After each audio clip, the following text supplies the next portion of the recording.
Welcome to this Bible study series from the Church of God Seventh Day South Africa. We are busy with a series on the sign of Jonah, and we are now going to get to the point where we're going to deal with the enigma around 3 days and 3 nights. Because the way Christianity has it generally is that they have a Good Friday and Easter Sunday or Monday, which doesn't satisfy the 3 days and 3 full nights.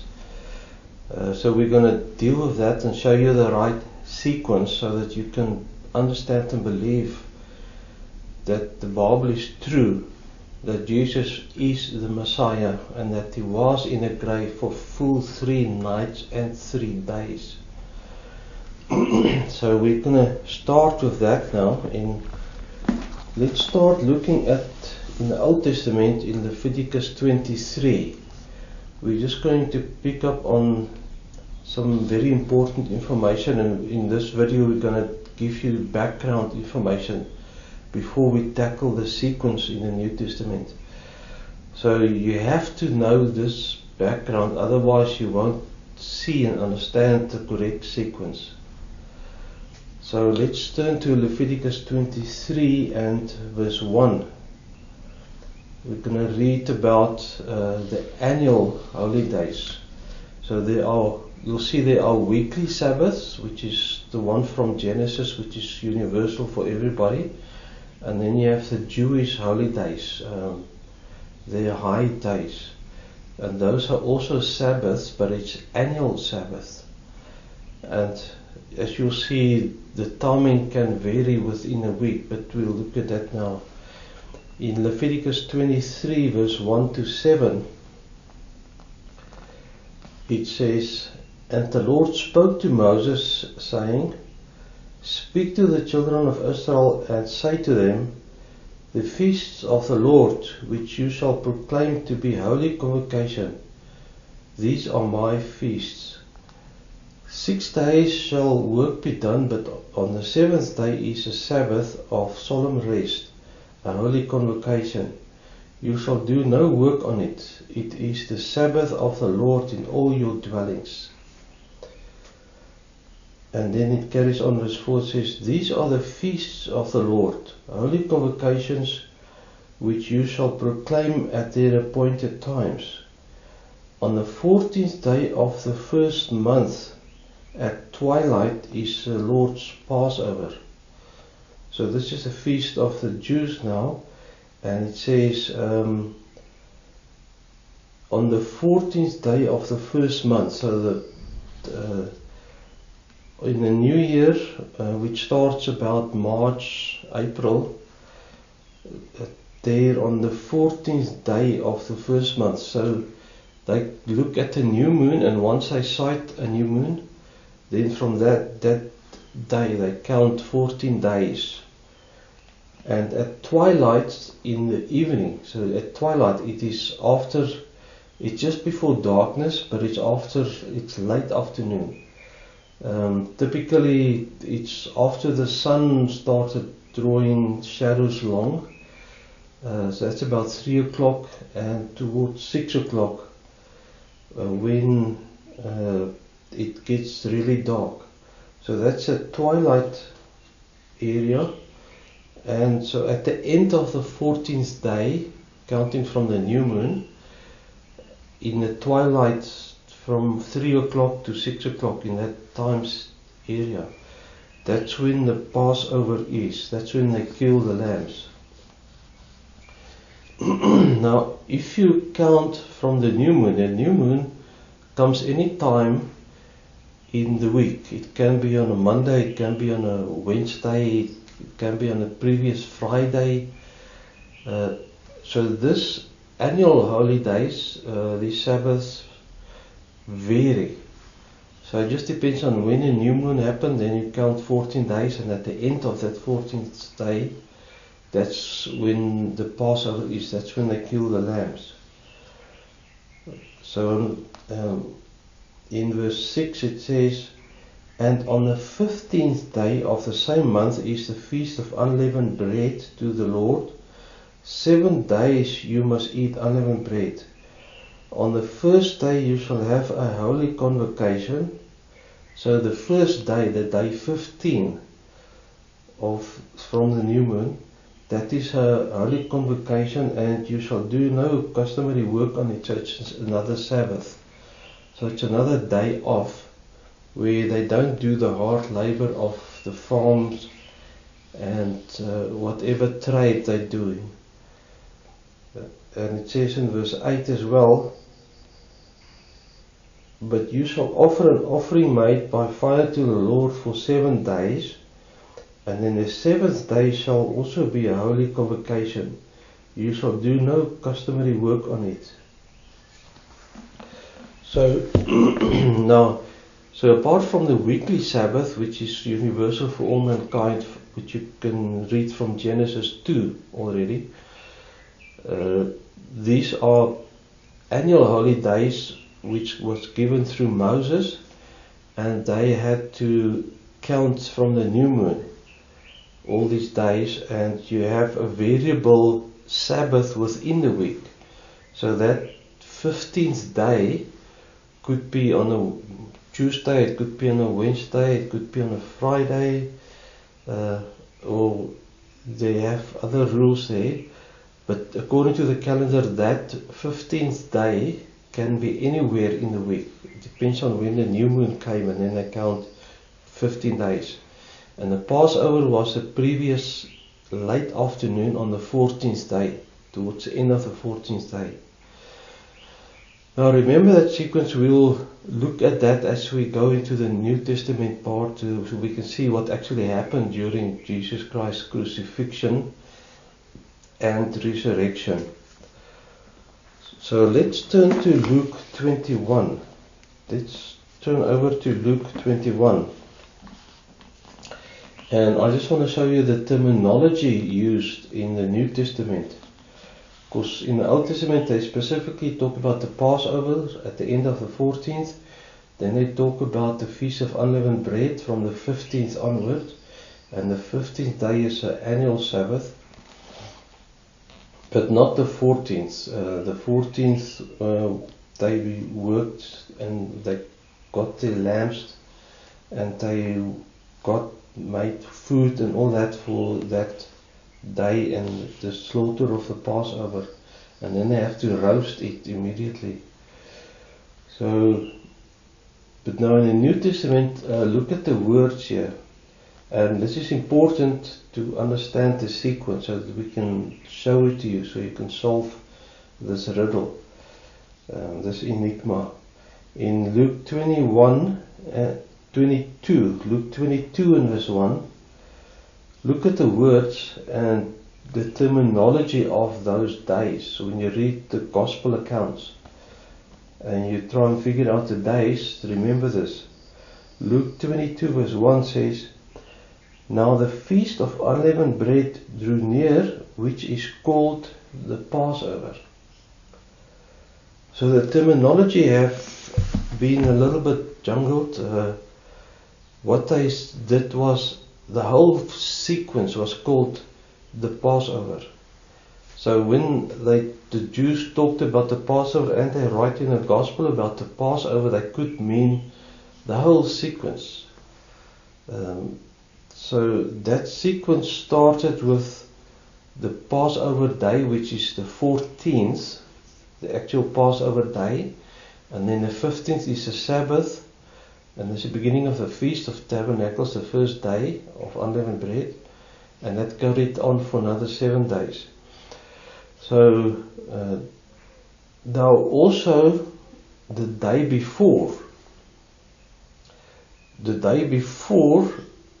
they started the journey on day 13, counting from a new moon. On day 13 the journey started.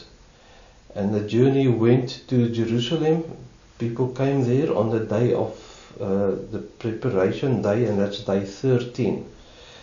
So that's like a normal, if you have a Sabbath on Saturday, then day 6 is a Friday, and that's a preparation day because they even prepare food, so they don't have to make food on the next day.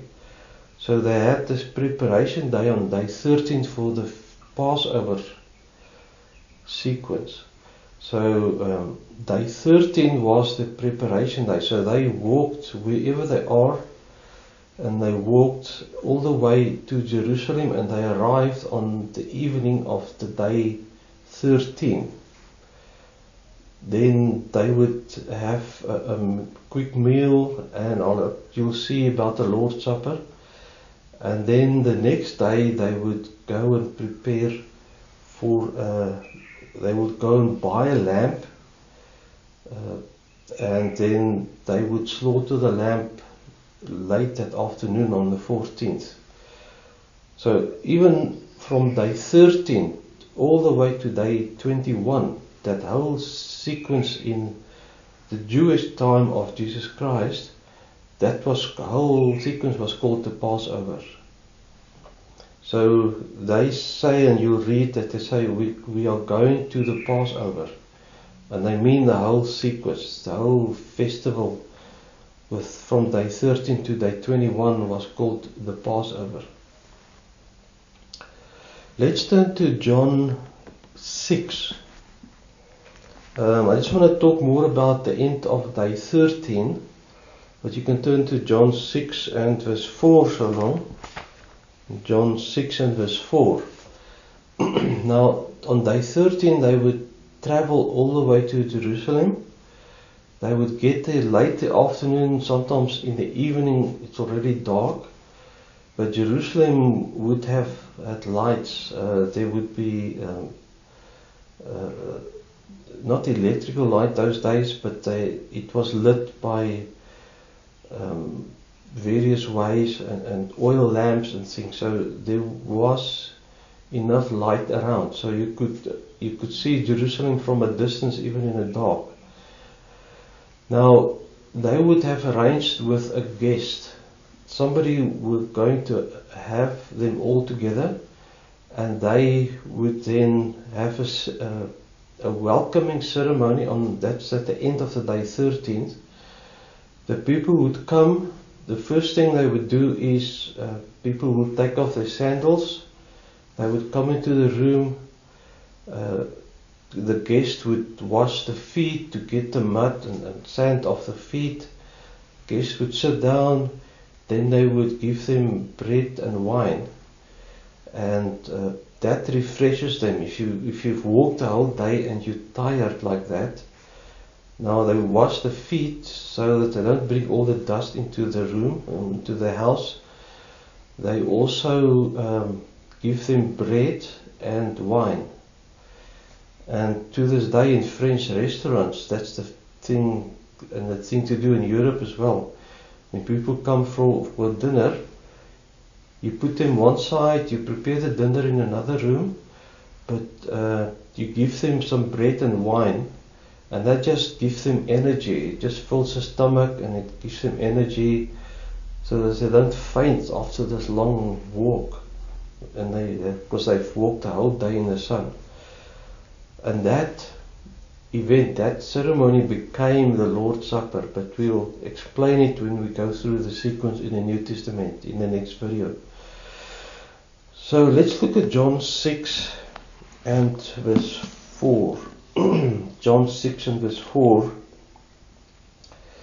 and it says, now the Passover, a feast of the Jews, was near. So again, understand that when he talks about the Passover, he talks about the whole festival. It could mean everything from day 13. So it says the Passover, a feast of the Jews, was near. So the Apostle John was written much later than the other three Gospels. At that time, the church had spread to Gentile areas, into Greece and to Rome. And the Apostle John writes for the expanded church, which include a lot of Gentile people like me and you. Perhaps we are not circumcised Jews. So therefore John writes, and it says, in verse 4, now the Passover, a feast of the Jews. So he's clarifying to the church out there that this is a Jewish feast and that Passover was drawing near. If we look further on in John 11 verse 55, John 11 verse 55, again John states now to the wide church out there in the world in John 11 verse 55, and he says, and the Passover of the Jews. So it's a Passover of the Jews. It's not something that Gentiles would do in Gentile countries. Christians doesn't keep the Passover. It's a unique festival for Jerusalem. So, and it says, and the Passover of the Jews was near, and many went from the country up to Jerusalem before the Passover to purify themselves. So that is day 13, when they all walked to Jerusalem to go and purify themselves, to prepare themselves for the Passover, which is the day 14. But the end of day 13, when they arrived that night, was a ceremony which became known as the Lord's Supper, which I'll explain later on. Now you can see John concentrate very much on the Lord's Supper. I think from John 12 onward, the half of the book of John, or the epistle of John, was about the Lord's Supper, because that's something the wider church would do in the world. So that's why John concentrates, and half of his epistle, or his gospel, was about the Lord's Supper. So if we look further on John 19, if we look at John 19, just a few pages further, John 19 verse 31. John 19 and verse 31,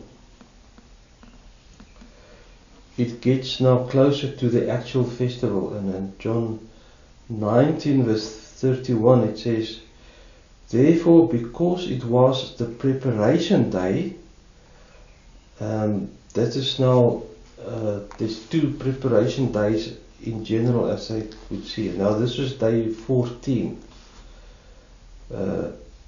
Jesus Christ was now crucified and have died, and he says, therefore, because it was the preparation day, that the body should not remain on the cross on the Sabbath.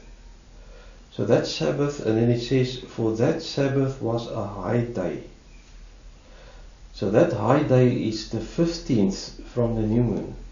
So that was an annual Sabbath, and that annual Sabbath can be any day in a week. It depends on when the new moon was sighted, and then they counted 14 days to the Passover, and then 15th day is a Sabbath. So that's an annual Sabbath, and it's in the middle of the week, any day. So just want to read verse 13 again. Therefore, because it was the preparation day, that the body should not remain on the cross on the Sabbath, for that Sabbath was a high day. So understand, that is a high day, an annual Sabbath in the middle of the week. And it says, the Jews therefore asked Pilate that their legs might be broken and that they might be taken away. So there's also a command in law in the Old Testament that if you do the death penalty because of what people have done, then you don't do it on the Sabbath, and the body should not hang on the Sabbath. The Sabbath is, the weekly Sabbath is very holy, and no such thing should be in their places anywhere.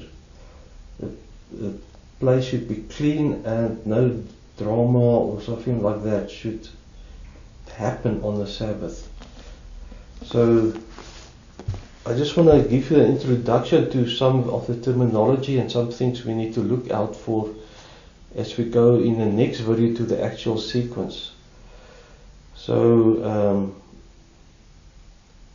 in that week there were 2 preparation days and also 2 Sabbaths. One was the weekly Sabbath, as you'll see in the next video, but there's also this annual Sabbath, day 15 of the whole Passover sequence, or the first day of unleavened bread, as they would have it. And that's what we need to be aware of. Now also when we read the gospel sequence, we need to harmonize between the 4 gospel accounts. Now some people say, oh look, the Bible cannot be trusted. John says this, Paul or Luke says the other thing, Matthew says something else. Now the truth is that not all the 12 apostles was with Jesus all the time. Some of them, sometimes Jesus took 3 of them, sometimes there were only 2 of them, sometimes there may have been 7 with Jesus. Some of them may have gone back to deal with a family issue. So not all 12 apostles were with Jesus all the time. And the apostles were careful when they started writing. Some of them started writing things down when they realized they're getting older. And especially John. John was eventually under house arrest in the Isle of Patmos. So the Gospel of John was written much later than the other Gospels. And John concentrated on writing for the wider church. But the other 3 Gospels were written when they were still in Jerusalem, and they were using Jewish terminology. So now you will find these differences between the gospel accounts, because as I said, not all of them were with Jesus all the time. So the apostles were careful to only write what they are sure of. If they were there, if they've seen it, and then they write it down. It was written. As for in-between day or days, it's not there. You'll find the chapter ends here and the next chapter carries on there, but that is not the same day or the next day. When that next chapter starts, it's a couple of days later. So we have to harmonize between the 4 Gospels to get the truth of the real sequence of everything. So the different Gospels will add in, and when we read it in the 4 different Gospels, then the sequence makes sense and we get all the detail. So that we will do in the next video. I hope you can understand it, and that you know and understand the terminology. We've just now prepared for the next video. In the next video we will do the actual sequence, and then you can see there really was a correct sequence. There were 3 days and 3 nights from the time Jesus went into the grave to the time he had risen, and we'll prove it to you in the next video. Thank you for listening. This is great news, and you will see that Jesus really was the Messiah, and there's no mistake in the Bible. Thank you for listening, and we'll see you in the next video.